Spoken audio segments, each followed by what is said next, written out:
तो मित्रों नमस्कार, जय हिंद, वंदे मातरम। स्वागत है आप सभी का गुरुदेव वर्ल्ड एग्जाम स्टडी प्लेटफॉर्म पे।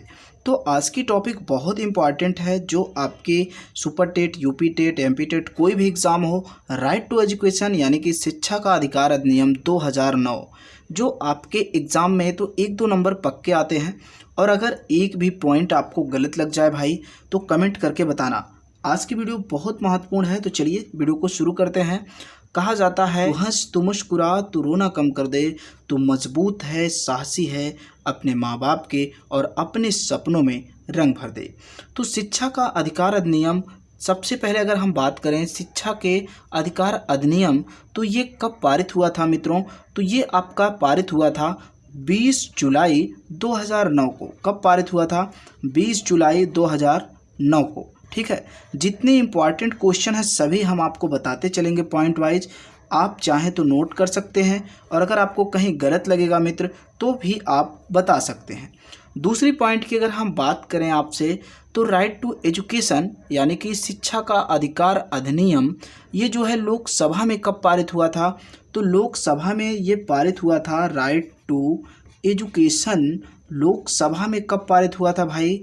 तो देखिए, आपको वीडियो ध्यान से देखते रहना है। लोकसभा में ये पारित हुआ था 4 अगस्त 2009 को। कब हुआ था?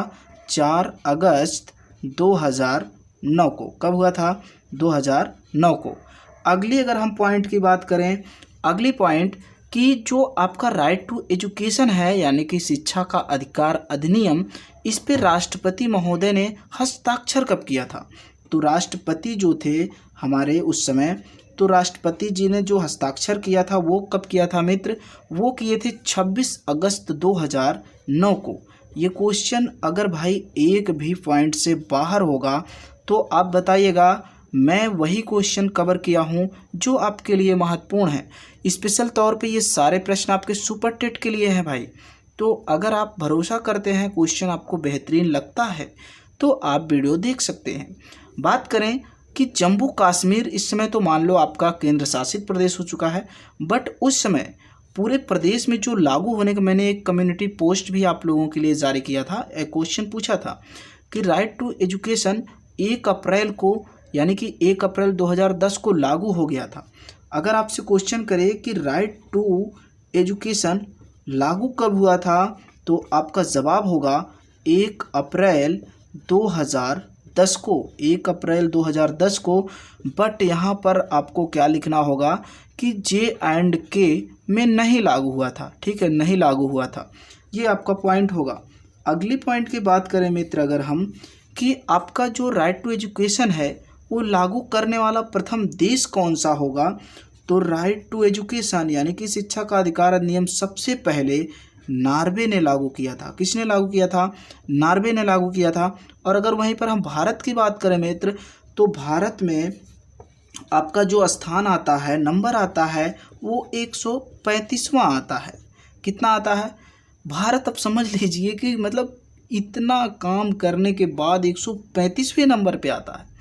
तो ग्रेट इंडिया।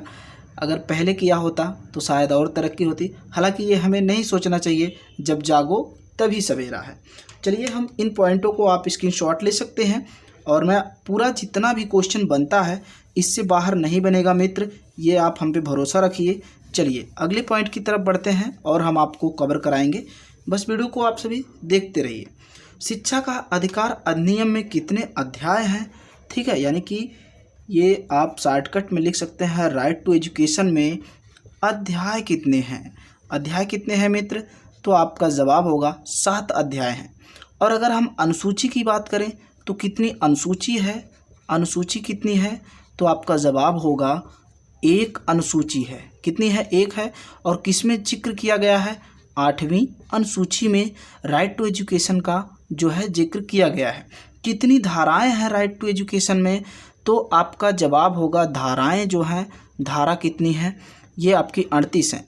जैसे मित्र, धारा का मतलब ये होता है, इसमें बताया गया है कि आपका टेट कब से लागू हुआ है, ठीक है, टेट कब से लागू हुआ है, शिक्षक को वेतन कितनी मिलनी चाहिए, ये सभी धारा जो है बहुत इंपॉर्टेंट नहीं है, कभी कभी पूछी जाती है। 17-18 धारा बहुत इंपॉर्टेंट है, वो हम आगे आपको वीडियो में बता देंगे, ठीक है। तो वीडियो के साथ बने रहें, वो सारी चीज़ें भी हम बात करने वाले हैं। तो ये महत्वपूर्ण है, बट आपके 38 धारा हैं, लेकिन सभी नहीं आपको पढ़ने हैं, 2-3 इंपॉर्टेंट हैं, ठीक है।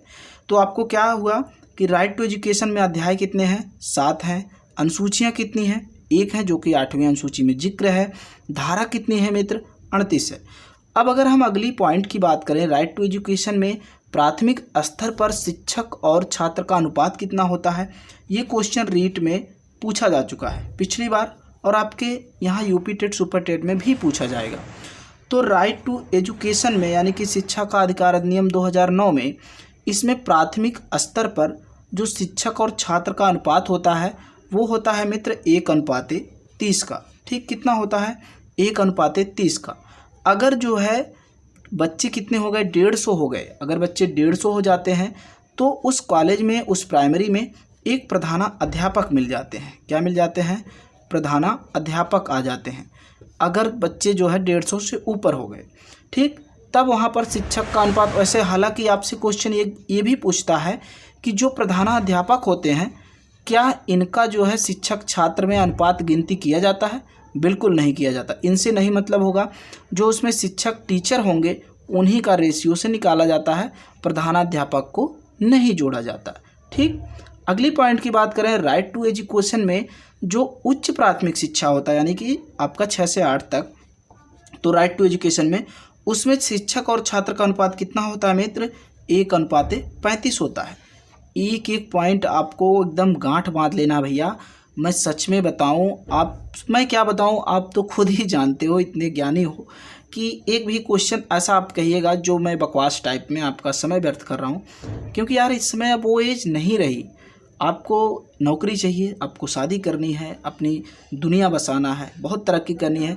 लगभग 25+ आप क्रॉस कर चुके होंगे अगर आप टीचर बनना चाहते हैं।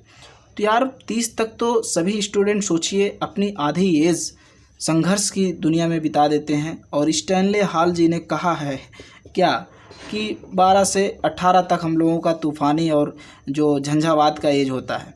असली झंझावात और तूफ़ानी तो 25 के बाद शुरू होती है मित्र, क्योंकि तब आपको चाहिए नौकरी, और तब जब आप सोचते हैं तब तक बहुत लेट हो जाती है, और तब तक इतने बच्चे आ जाते हैं ना कि भैया सब वही सोचते हैं कि हमको चाहिए नौकरी। फ़िलहाल कोई दिक्कत नहीं, जब आप जागें तभी सवेरा है। चलिए पॉइंट इंपॉर्टेंट जो है बात करते रहते हैं, और सारी चीज़ें ज़रूरी हैं। और भाई बस आपसे यही एक रिक्वेस्ट मेरी होगी कि अगर मेरा प्रयास आपको अच्छा लग रहा होगा तो हमें मोटिवेट करिएगा, अच्छा कमेंट करिएगा, ताकि हमारा मनोबल बढ़े। और कहना चाहूँगा कि ज़िंदगी में हरदम हंसते रहो, हंसना ज़िंदगी की ज़रूरत है, और ज़िंदगी को इस अंदाज में जियो कि लोग देख कर कहें वाह ज़िंदगी कितनी खूबसूरत है। तो मित्र यहाँ पर अगर हम अगली पॉइंट की बात करें, तो अगली पॉइंट में आपका जो विद्यालय होता है, प्रबंध समिति में सदस्यों की संख्या कितनी होती है, यानी कि मैनेजमेंट कह सकते हैं। तो सदस्यों की संख्या आपकी जो होती है प्रबंध समिति की, वो होती है मित्र 16, ठीक है। कितनी होती है राइट टू एजुकेशन में, 16 होती है। राइट टू एजुकेशन में निजी विद्यालयों में SC ST OBC एवं विकलांग के लिए आरक्षण कितनी होती है। जैसे कॉलेज है उसमें 100 सीटें हैं, तो SC ST, ठीक है, और OBC, इन सब के लिए आरक्षण होता है, जो आप सभी को पता है 27% इनके लिए, और इनके लिए भी कुछ होता है, हालांकि मुझे याद नहीं आ रहा सही से, तो मैं गलत नहीं बताना चाहूँगा। OBC वाला याद है, ठीक है, 27। तो इसका कहने का मतलब जो राइट टू एजुकेशन में आपकी सीट जैसे 100 दी गई है किसी स्कूल में, तो वहाँ पर कितना आरक्षण मिलेगा, वहाँ पर जो आरक्षण होता है मित्र 25% होता है। कितना होता है, 25%, ठीक है। अगले पॉइंट की बात करें, दिक्कत नहीं कोई, समझ में आ रहा है। प्रवेश शुल्क लेने पर, यानी कि आप अगर प्रवेश ले रहे हैं, सरकारी कॉलेज है, विद्यालय है, प्रवेश शुल्क अगर आप लेते हैं तो जुर्माने की धनराशि आपसे 10 गुना लिया जाएगा। ये चीज़ धारा 13 में कही गई। मैंने बताया कि आपसे जो धारा इंपॉर्टेंट होगी हम वो बता देंगे। धारा 13 में क्या जिक्र किया गया है, जिक्र ये है कि अगर आप प्राइमरी में शुल्क लेते हैं एडमिशन समय करते समय, मान लो आपने 10 रुपये शुल्क ले लिया बच्चे से, तो आपसे जब आपकी बात पता लग जाएगी तो आपसे सरकार 10 गुना वसूलेगी, मतलब 100 रुपये आपसे जुर्माना लेगी। ये बात किस धारा में है? ये बात धारा 13 में है। धाराओं की संख्या कितनी है मित्र? 38 धाराएं हैं टोटल। कितनी धाराएं हैं? 38 धाराएं हैं। चलिए अगली बात करें हम अगली पॉइंट की। तो अगली पॉइंट ये है कि अगर बिना मान्यता प्राप्त के आप स्कूल चलाते हैं, जैसे आपने देखा होगा मेरे गांव में एक था, नर्सरी था, मैंने नर्सरी में ही पढ़ाई की थी, तो मुझे पूरा याद है कि मैं 5 तक जब नर्सरी में पढ़ा तो मुझे 5 का पेपर जो देना था वो किसी दूसरे विद्यालय में जाके देना पड़ा। तो वो सारे विद्यालय बहुत सरकार के नज़र से चोरी छुपे चलते हैं। तो वही यहाँ पर जिक्र किया गया है कि अगर बिना मान्यता प्राप्त स्कूल आप चलाते हैं तो प्रतिदिन आपको कितना देना पड़ेगा? प्रतिदिन मित्र आपको 10,000 रुपये की जुर्माना देनी होगी। ये सरकार की, आप जान लीजिए कि जो आपसे नर्सरी वगैरह चल रहे हैं वो आपके अवैध हैं और एक दिन के 10,000 रुपये के हिसाब से सरकार जुर्माना वसूलेगी। और ठीक है, और राइट टू एजुकेशन के धारा 18 के अनुसार ये बात बताई गई है। 13 में क्या था मित्र? 13 में था कि आपसे 10 गुना पैसा वसूल लेगी। और आपका 18 में क्या है? धारा 18 में कि आपसे सरकार, मतलब जितना पैसा वसूलने वाली बात है वो धारा में बता दिया गया है कि आपसे पैसा कितना वसूला जाएगा। अगली पॉइंट की बात करें अगर हम मित्र, यहाँ पर राइट टू एजुकेशन के अनुसार प्राथमिक स्तर पर कुल शैक्षिक सत्र, मतलब क्लासवा आपका कितना चलना चाहिए? तो प्राथमिक यानी कि 1 से 5 तक की जो होती है राइट टू एजुकेशन में टोटल क्लास कितना चलना चाहिए? 365 दिन में, यानी कि 1 वर्ष में। तो आपका सही जवाब होगा 200 दिन। 200 दिन कम से कम आपके स्कूल या विद्यालय खुलने चाहिए। वहीं पर अगर हम 6 से 8 तक यानी कि उच्च प्राथमिक में बात करें, राइट टू एजुकेशन ने क्या बताया है कि आपकी क्लास कम से कम 220 दिन खुलनी चाहिए। ये आपका राइट टू एजुकेशन बता रहा है। ये सभी पॉइंट मित्र आप नोट कर सकते हैं अगर आपको लगता है। वैसे तो मैं तो पूरा कहूँगा भैया नोट कर लीजिए ये सारी चीज़ें। मैं आपको सच में बताऊँ, मैंने काफ़ी दिन इसको प्रैक्टिस किया, मेहनत किया और तब जाके ये स्टोर हुआ है और मैं आपको दे रहा हूँ। ये आपको एक किताब में तो नहीं मिलेगी जहाँ तक मेरा उम्मीद है। हालांकि आप मुझसे ज़्यादा जानकार होंगे और आप कलेक्ट किए होंगे, बट जो भाई नहीं जानते उनके लिए ये वीडियो बहुत महत्वपूर्ण है। तो आप एक पॉइंट वीडियो को रोक करके आप जरूर नोट करें और इसका फ़ायदा आपको एग्ज़ाम में मिलेगा। तब इस छोटे से प्यारे से चैनल को आप याद करेंगे और उसके साथ याद करेंगे हमें भीमा चित्रा को। ठीक है, तो राइट टू एजुकेशन में अगर हम बात करें, भारतीय संविधान के किस संशोधन के अंतर्गत लाया गया राइट टू एजुकेशन? तो आप कह सकते हैं 66वां यानी कि 86। और ये कब हुआ था? 2002 में मित्र। ठीक है, तो राइट टू एजुकेशन किस संशोधन के अंतर्गत है? 86 और ये 2002 में आया था। और आपको बता दें अब ये जो आपका राइट टू एजुकेशन है ये आपका मूल अधिकार बन गया है। और ये कब बताया गया है? 11वां मूल अधिकार में बताया गया है। ये कौन सा मूल अधिकार हो चुका है? 11वां हो चुका है मित्र। और इसमें जो है इस मूल अधिकार को क्या कहाँ पर रखा गया है? 21A में। ये सारे क्वेश्चन आपके पूछे जाते होंगे आप अगर प्रैक्टिस हल करते होंगे। ठीक है, इम्पॉर्टेंट है। चलिए अगली पॉइंट की अगर हम बात करें, शिक्षकों की योग्यता का वर्णन राइट टू एजुकेशन के किस धारा में है?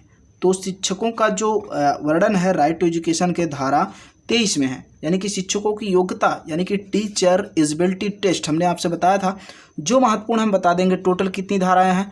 38 हैं। हमने आपसे 13 का जिक्र किया, हमने आपका धारा 18 का जिक्र किया और अब हम आपको धारा 23 की जिक्र कर रहे हैं। 13 में था 10 गुना पैसा वसूला जाएगा। ठीक है, यानी कि आप अगर प्रवेश में लेते हैं। 18 में था आपसे एक दिन में 10,000 रुपये वसूले जाएंगे। और 23 में ये है कि अगर आप टेट पास नहीं किए हैं तो आप टीचर नहीं बन सकते हैं। अगला बात करें अगले पॉइंट की, तो प्राथमिक विद्यालय जो कितनी दूर होनी चाहिए राइट टू एजुकेशन में ये बताया गया है। जो 1 से 5 तक के विद्यालय हैं ये घर से 3 किलोमीटर की कितने होने चाहिए? ये घर से जो है 1 किलोमीटर की दूरी होनी चाहिए। यानी कि प्राथमिक वाला, उच्च प्राथमिक 3 पे है मित्र, तो ये आपका 1 किलोमीटर दूरी होनी चाहिए। और जो आपका 6 से 8 तक का यानी कि उच्च प्राथमिक का विद्यालय है ये आपका 3 किलोमीटर की दूरी पे होना चाहिए। ये रूल्स है, अगर ऐसा नहीं है तो फिर वहाँ पर व्यवस्था की जाएगी सरकार के द्वारा। अगली बात करें अगर हम राइट टू एजुकेशन में, शिक्षक बच्चों को मार नहीं सकता। ये देखिए तमाशा। पहले तो भैया बहुत मुर्गा बनाते थे, इतना बड़ा बड़ा मुर्गा बनाते थे कि पूछिए मत जब हम पढ़ते थे। बट आज क्या हो चुका है, राइट टू एजुकेशन आ गई है, इतना सुधार हो चुका है कि अगर बच्चा नहीं पढ़ा है तो उसको प्यार से आप पढ़ाइए, मार नहीं सकते। ये बच्चा है, ये आपकी डंडा है, मार नहीं सकते हैं आप। ये राइट टू एजुकेशन में है। और आपका जो धारा 17 है वो इम्पॉर्टेंट है मित्र। धारा 17 के अनुसार विद्यालय में मानदंड के अनुसार आप बच्चों को मार नहीं सकते, ये धारा 17 में बताया गया है। तो ये थे कुछ इम्पॉर्टेंट दोस्तों आपके लिए, जो कहीं ना कहीं आपके एग्ज़ाम के लिए बहुत इम्पॉर्टेंट है। अगर कोई इसमें एक दो छूट गया होगा इम्पॉर्टेंट पॉइंट तो आप कमेंट सेक्शन में बताइएगा। हालांकि मैंने कोशिश पूरी की है, और जो भी पसंद आया हो आप कमेंट सेक्शन में बता सकते हैं। जो गलतियां मैंने की हैं उसको भी आप बता सकते हैं। और बस आपसे यही रिक्वेस्ट है कि अगर हमारा मेहनत आपको थोड़ा भी पसंद आया हो तो हमें लाइक करके, मतलब हमारे वीडियो को, हमें क्या लाइक करेंगे आप, और वीडियो को लाइक करेंगे तो समझो आप हमें ही लाइक कर रहे हैं। और अगर आप ऐसी वीडियो देखना पसंद करते हैं तो चैनल को आप सब्सक्राइब कर सकते हैं। तो दीजिए अपने दोस्त भीमा चित्रा को इजाज़त। नमस्कार, जय हिंद।